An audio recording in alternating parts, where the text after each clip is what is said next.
Malappuram വളാഞ്ചേരിയിൽ Nipah സ്ഥിരീകരിച്ച 42-കാരി ഗുരുതരാവസ്ഥയിൽ തുടരുന്നു. രോഗലക്ഷണങ്ങളുമായി ഐസൊലേഷനിലുള്ള 6 പേരുടെയും നിപ്പ പരിശോധനാ ഫലം നെഗറ്റീവാണ്.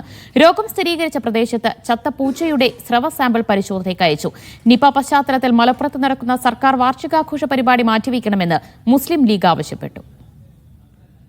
നിപ്പ ബാധിതയായ 42-കാരി പെരിന്തൽമണ്ണയിലെ സ്വകാര്യ ആശുപത്രിയിൽ വെന്റിലേറ്ററിൽ തുടരുകയാണ്. അബോധാവസ്ഥയിലുള്ള രോഗിക്ക് ഇന്ന് മോണോക്ലോണൽ ആന്റിബോഡി നൽകി. സമ്പർക്ക പട്ടികയിലുള്ള 49 പേരിൽ 45 പേർ ഹൈറിസ്ക് വിഭാഗത്തിലാണ്. ഇതിൽ രോഗലക്ഷണമുള്ള 6 പേരുടെ നിപ്പ പരിശോധന ഫലം നെഗറ്റീവാണ്.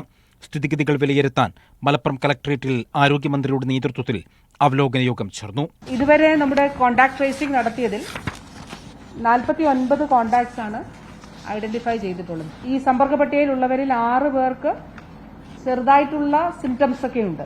രോഗിയുടെ റൂട്ട് മാപ്പ് ആരോഗ്യവകുപ്പ് പുറത്തുവിട്ടു. സമ്പർക്ക പട്ടികയിൽ കൂടുതൽ പേർ ഉണ്ടോ എന്ന് പരിശോധിക്കും. രോഗത്തിന്റെ ഉറവിടം അന്വേഷിച്ചു വരികയാണ്. നിപ്പ പശ്ചാത്തലത്തിൽ മലപ്പുറം കോട്ടക്കുന്നിൽ നടക്കുന്ന സർക്കാർ വാർഷികാഘോഷ പരിപാടി മാറ്റിവെക്കണമെന്ന് മുസ്ലിം ലീഗ് MLA-മാർ ആവശ്യപ്പെട്ടു. വാർഷിക പരിപാടി ഗവൺമെന്റ് മന്ത്രിസഭ ധാരാളം പരിപാടി നടക്കുന്നുണ്ട്.